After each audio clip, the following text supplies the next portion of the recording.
G'day guys, Nate here coming at you with a deflated video, or defeated video, defeated video. VFL report for the wildcard round, Collingwood against Williamstown. Collingwood going down by 2 goals, 9-15-69 to Williamstown, 11-15-81. Sunday afternoon at Victoria Park, just got home. Dust has settled on it. The dust won't settle for a few days, I don't reckon, because we are out of the VFL, but I think more importantly, certain Collingwood players have played their last game, AFL listed players that is, played their last game in a Collingwood jumper under an AFL contract. That's what's it's going to struggle to settle in, I reckon. Particularly Will Hoskin-Elliott, most likely his final game for us. I don't think he gets a call up for finals. Guys like Mason Cox, Tom Mitchell, Oleg Markov, Finn McRae, there's a few others. I'll go through the individual player stats for this game, just give my personal thoughts on them, their performances, their chances of being called up, and also future playing status in terms of contracts at Collingwood. It's a 2-goal loss, frustrating loss. This was similar, not similar, but easily worse in terms of the ramifications. But Port Melbourne, we were in front. We didn't kick away against Port Melbourne last week, and we lost because we couldn't adapt to the conditions earlier, and we didn't want it more compared to Port Melbourne wanted it more, and Williamstown here wanted it way more compared to us. This hurts. It sucks, and it ruins the Collingwood weekend. I hate to say it. The Pies AFL side winning, top 4 cemented finally. Giants winning in a close one, luckily. It was looking like 120 points in the first 5-10 minutes, but not to be. The Pies AFLW side winning by 8 points. I'm going to display the stats as well. So some positives there.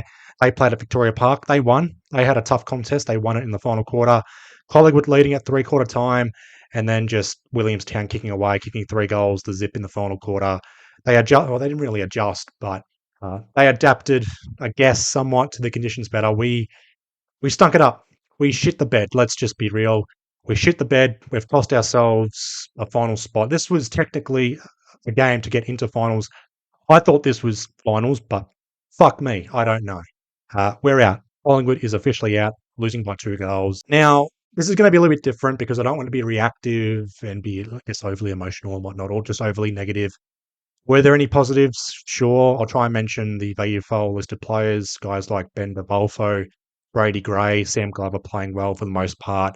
A few cheeky goals as well from the VFL listed players, the AFL listed players. And I'll say this right now, was there anyone that put their hand up for senior selection? Maybe Mason Cox. Anyone else, though? That's going to be struggle town for our selection panel. No one put their hand up to replace Jeremy Howe, including Will Parker, who was dropped for Jeremy Howe for the Melbourne game. Will Parker, I'll say it now, he had a better game against Adelaide compared to this game here. He was solid, but he didn't stand out. That's Will Parker for you. It doesn't really stand out, just has solid games overall. Before I get into the game review and player stats and performances and whatnot, make sure you guys are subscribed to my channel. 449 subscribers as of this recording. Bump it up to 450. My goal was to get to 500 by the end of the year. I reckon I can get to 500 by the end of September. So make sure you guys are subscribed. Give my videos a like. Comment your thoughts. I will respond to all of you. Positive, negative, you name it, whatever. Let's just get into the negative shit of this VFL wildcard round report and review. So again, I wrote down notes. I put this on my laptop, so I will be looking at the camera and looking over to my laptop as well. So please bear with me. I don't want to have a blank screen or random photos and whatnot. I just think going over the game, as the raw emotions are there, I don't want to be overly negative and just overly emotional. So in regards to this game, I'll go quarter by quarter. First quarter, we kicked the first 2 goals of the game. Hoskin-Elliott kicking the first goal. Oscar Steen kicking the second goal. Hoskin-Elliott providing a goal assist and a goal in the first 5 minutes. That was pretty much it from Will Hoskin-Elliott in regards to his influence on this game. Unfortunately, Tom Mitchell, Finn McRae, Ed Allen, Harry DeMartia rolling around in the midfield or just rolling through, chopping and changing in the midfield. Don't think anyone stood out from either of these players in the midfield. We looked quick and sharp with ball in hand to start the game. Williamstown were able to respond. Few unnecessary turnovers. That was from Oleg Markov across half back early in the first quarter. Williamstown not accumulating disposals. Now, the last time we played Williamstown, they were able to just chop and change and just kick it around in defensive 50.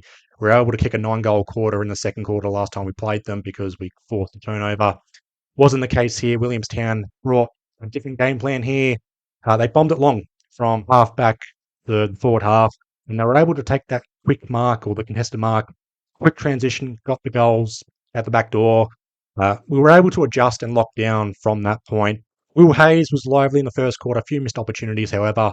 Mason Cox, few missed opportunities. There was a weird moment where he took a simple mark, had a set shot opportunity, passed it off to Brady Gray, which led to a turnover. And then the next minute, Mason Cox kicked the running goal, just a random bullshit goal. So that pretty much symbolises Mason Cox and Collingwood. We make the easy look difficult and difficult look easy right now. But at quarter time, we led by a point, 4-3-27 to Williamstown, 4-2-26. Cox, I thought, was the best in regards to the first quarter and also best overall for us AFL listed players. Plus 22 in disposals. We won the inside 50 count, the clearances, the marks, and the tackles were even. Surprisingly, we always concede a shitload of marks in the first quarter against oppositions in the VFL, and we were leading the marks at quarter time. Now, it was more on Williamstown having a different game plan. A few kicks around in defensive 50 and then it bombed it long. They were also able to have a quick run and dash or run and carry game. I thought our run and carry game was better, but it wasn't lasting long in regards to playing at the full game, that sort of game plan. The second quarter, this has pissed me off the most because we kicked 1 goal 7 in the second quarter. We failed to convert for 15, 20 minutes. This was similar to, I guess, the Freo third quarter, minus bombing it long inside 50. We just couldn't convert on the scoreboard. We had the breeze our way. It was a 1-2 goal breeze, and we just failed to convert. We led at half time, though. Ash Johnson had a pretty good quarter. Second quarter, Cox and Steen were playing well in the ruck over Tom Downey. Bender Bolfo kept Brodie McLaughlin goalless at half time. Just needed to convert on the scoreboard, but 6-point lead. We led the disposals, the inside 50 count, the clearances, not so much the marks, but we're able to make Williamstown pay on turnover. And Williamstown were able to bring the pressure, keep themselves in the game. In the third quarter, we'll start the second half. Will Parker running through from half back, 2 bounces, running through the middle of the ground, and then turns it over, or just fumbles it from bouncing it. That pretty much told the story. No fault to Will Parker, but a lot of our players showed glimpses without showing the whole package. They had one good moments of brilliance and then one moment of just basic unforced errors. And that's everyone. All 14 AFL listed players producing something random in terms of brilliance, in terms of bullshit. And for some weird reason, we led at 3-quarter time and we also won the third quarter. A few key moments as well. Harry Marnie kicking the goal of the day, in my opinion. Good check side goal late in the third quarter. Cox and Steen was solid in the ruck. No one else was really standing out. I thought to myself at 3-quarter time, surely the players will step up. The players were able to turn it on and run away with the game. The breeze in the third quarter, but it was a swirly breeze. It wasn't directly towards goal. It was to the left forward pocket. And my goodness, if you're watching this game, the final quarter should come with a health warning. Just the unnecessary turnovers. The efficiency was shocking. We lost every key stat. Minus 42 in disposals, minus 6 inside 50 entries, minus 7 clearances. We lost the marks and only 8 tackles in the final quarter. Unacceptable. Just the senior heads, AFL listed players not stepping up. Brady Gray tried his best. Besides that, Brodie McLaughlin in the final quarter stood up, kicking a goal, missing a few opportunities, but taking contested marks in the final quarter in the forward half. And that was where Williamstown were able to hang on, win by 2 goals. And that means Richmond travel up to Brisbane for the official elimination final and Williamstown take on Casey. But who cares? We're knocked out and we only have ourselves to blame. Losing the Port Melbourne and losing the Williamstown standalone sides.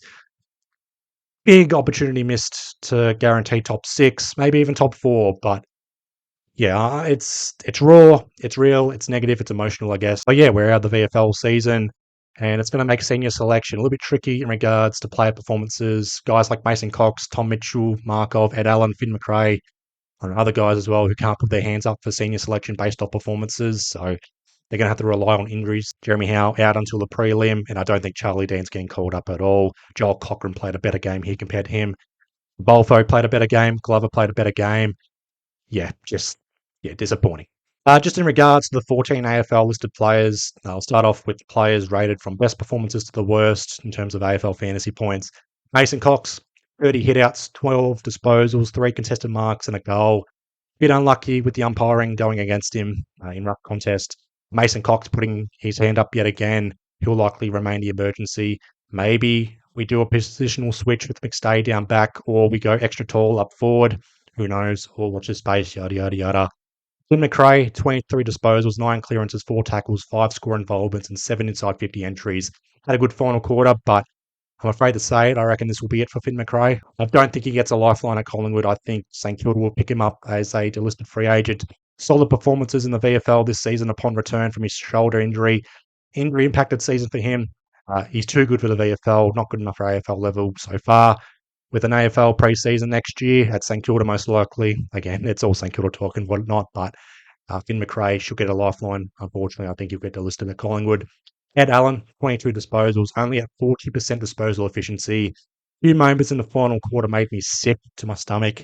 5 clearances, 5 tackles, and a goal. However, I guess the stat sheet doesn't lie for him, but my eyes are different to what the stat sheet suggests, I guess, in terms of his senior opportunity or another chance to get called up. I don't think he gets called up off this performance. Markov, 15 disposals, 5 intercept possessions, 4 inside 50 entries. Solid first quarter, quiet second and third quarters. Don't think he gets called up. Tom Mitchell, 20 disposals, 9 contested possessions. Slightly better with efficiency. I don't think he's done enough for senior selection, though. 6 tackles, 4 clearances. Will Parker, 16 disposals, but at 87.5% disposal efficiency.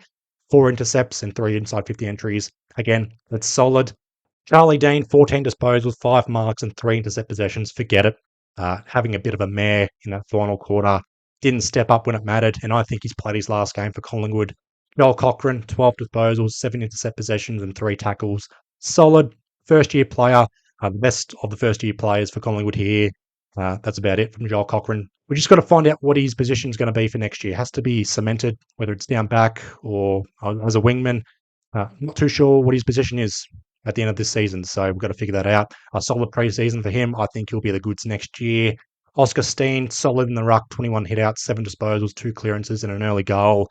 Unless Darcy Cameron gets injured and they want to take the risk with Oscar Steen. Ash Johnson, 1 goal, 10 disposals, and 4 marks. Likely his last game for Collingwood. Oscar Elliott, 1 goal, 9 disposals, 3 tackles. Definitely his last game for us. Demartia, 13 disposals, 7 effective disposals, and 4 clearances. Nothing major. Forward 50 entry turnovers, the story of his season. But hopefully he gets his debut next year. That's my prediction. Will Hayes, 5 disposals, 2 inside 50 entries, and Noah Howes, 4 disposals, 2 contested marks, and 2 score involvements. Probably his worst game for us here. And that's pretty much it. Collingwood's out in the VFL. We find out who replaces Jeremy Howe for week 1 qualifying finals. I'm going to go see the results of Sunday's games, and we'll figure out what my video topics and next uploads are going to be throughout the week. There will be a bi-week Pies Waffle video at some point in the week, and a few other key topics and areas of discussions and whatnot. Hoping you guys have had a good weekend. Be well, stay safe.